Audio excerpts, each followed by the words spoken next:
Actually, when I was kind of, reading up on you, looking into it a bit, I did notice that you started at 9 years old, like kind of playing gigs and stuff.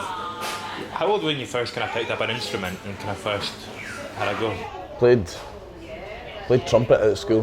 That was the first instrument I played. No very well, but other than that, I think 9 year old's the first time I picked up a guitar. One of my brother's guitars, and then I ended up getting lessons for that. So, but I wish I played piano, man. I wish I'd done that. But I'm trying to learn that now. But trumpet was about 7 or 8. I packed that in and picked a guitar up. And was music something you kind of came to on your own, or were you kind of encouraged and kind of? My two older brothers they were into music, like the indie scene, and then I wanted to get in my brother's band. They wouldn't let me get in his band because I was a wee boy. But now the tables have kind of turned a bit. He's wanting to get in my band. He's fucking not getting in my band. But I got interested in it through then. But initially it was my papa. He was like he played in the brass band in the military band. Played the euphonium. He got me into like Sinatra and Elvis and big band kind of music. So that's kind of where I take my singing for. Anyway, I tried to like copy that as I was growing up. And like obviously starting off acoustically as well, with just yourself and a guitar.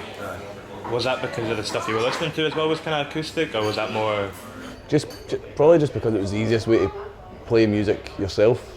Like it's hard to get a band formed, especially when you're a young guy. But acoustic guitar is pretty much everybody's simple way of getting a tune that you can sing along with, without having to be really technical at it. You just need to do the simple open chords, and then you're away really. You know what I mean? I think it's kind of affected your songwriting at all as well. Like beginning acoustically, did you kind of learn things from that you've carried on now that you've gone full band? Or? Aye, well, I've always I started acoustic, then I started playing with like resonator guitars. I look more bassier, and the way I play it's like bass line orientated, so I'm basically playing the rhythm and the bass at the same time. But now it's kind of evolved into with the band, because I play electric guitar now. It gives me a bit more free rein because I've got a bass player and I've got a lead guitarist. It gives me a bit more free rein to muck about with the guitar. But I'm not the greatest guitarist in the world. Like simple, nice and simple. And I mean, coming from like Bathgate as well, when you were growing up there, were there like bands in the scene that you looked to? Were there bands coming out of Bathgate that you kind of looked up to, or was it?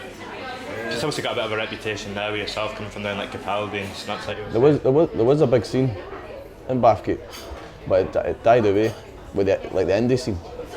So the bands like when the View and that were playing, like they played in Bathgate at one point, but I kind of missed it because just with my age, I wasn't able to go to the gigs. By the time I was out gigging at 15, I was just starting to get into places, but the scene was kind of dying down. Like that left like a bit of a gap in the market for guys my age to start playing, and that's why you've now got like your Lewis Capaldi, Snuts, Mark Sharp, myself, like that. We're the offspring, you know what I mean? So, but I'm trying to think of a big band that came from Bathgate. It'll come to me.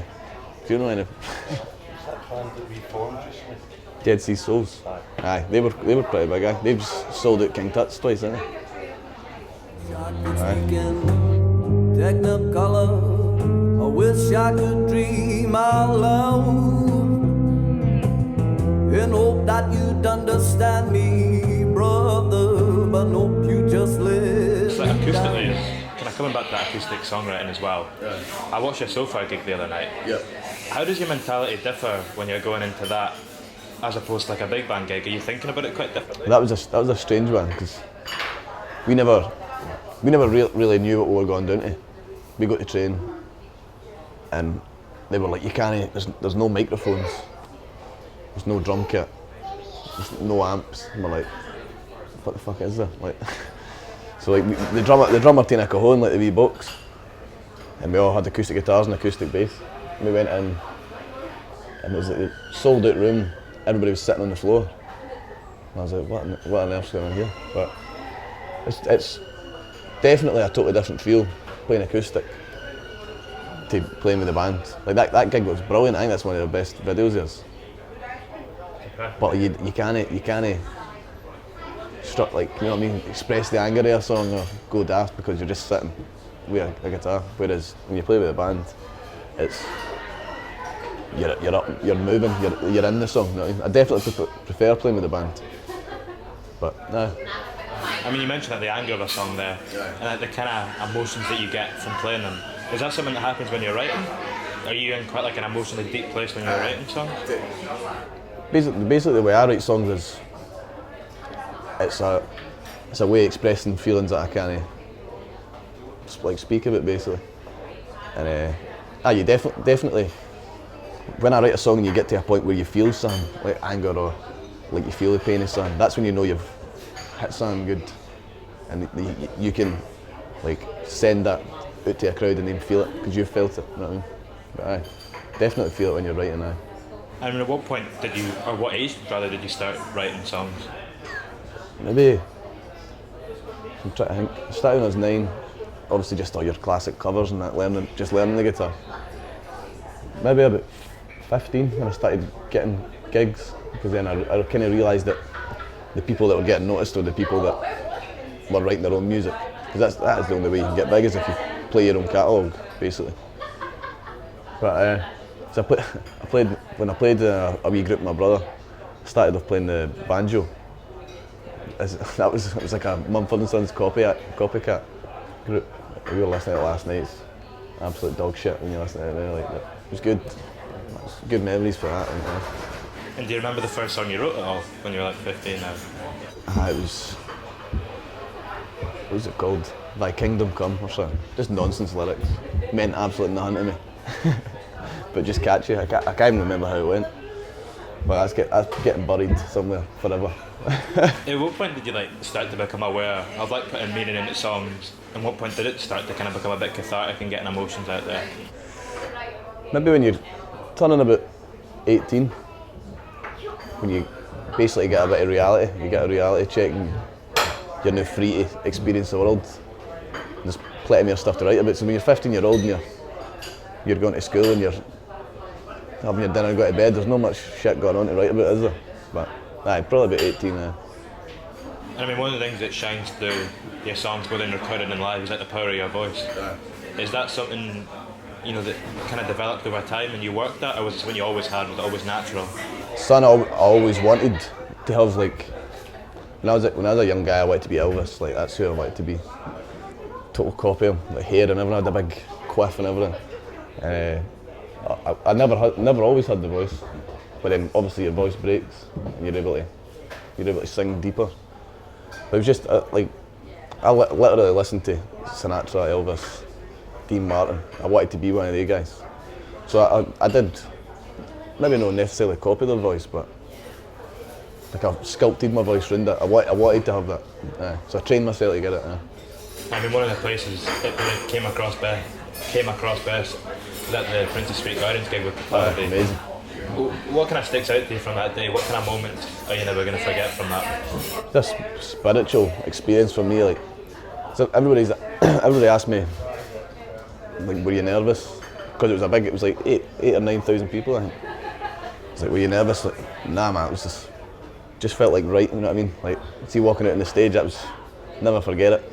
There was no fear, no anxiety, it was just like, felt like a power in me coming into me, like this is exactly where I'm meant to be, exactly what I'm meant to be doing. So, I'll never leave me. I'll tell my grand Waynes about that day, like, definitely, aye. And one of the things I also saw you speaking about in interviews around that time was kind of giving up your job in order to go out and do dates. Obviously that adds a bit of pressure. Do you think you kind of work better under pressure? Do you think that adds something to the way you're working, or?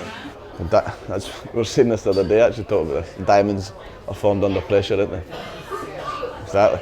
So, aye, definitely. That's where you'll come across the most meaningful songs when you're doing a bit and you try to dig yourself out and make it. That's what the music is for me, is a way of breaking out it and doing something for myself. And I want to ask about one of the tunes, which is Judging Books.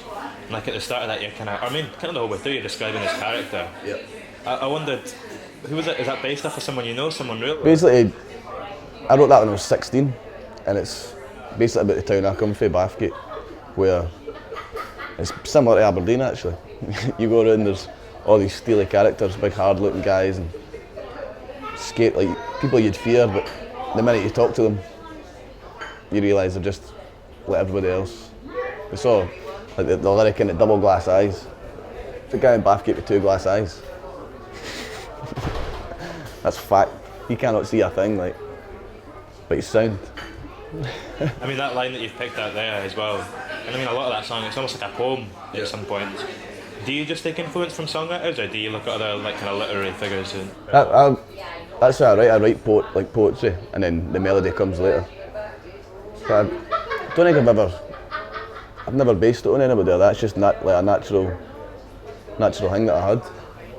But I think no, really. I like the way, like Johnny Cash for instance. I like the way he tells a story. Every song tells a story. The verses, it's not just mindless words.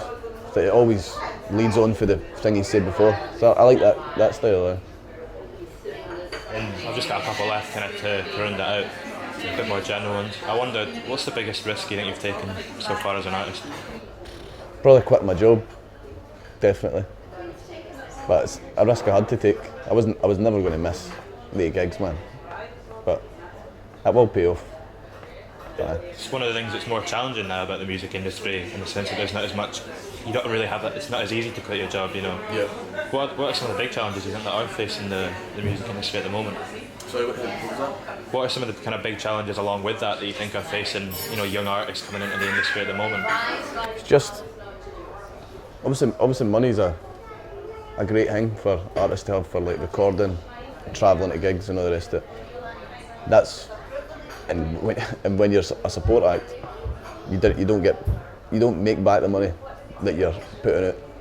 So basically you've got to take a hit to get there. That's the hardest thing. That's why everybody's no massive. It's because you've got to sacrifice a lot of stuff to get there, like jobs or like being away from home for so long and living off nothing basically. Aye. That's the hardest thing. Any artist will tell you that. It's the hardest thing. Slow, I can't seem to get enough. Oh boy, I Aye, can't so seem just to to kind of round get it off and take us home, what would you say is the best piece of advice you've ever been given? Trust in Allah, but always tie up your camel. Thank you very much. Cheers. Cheers.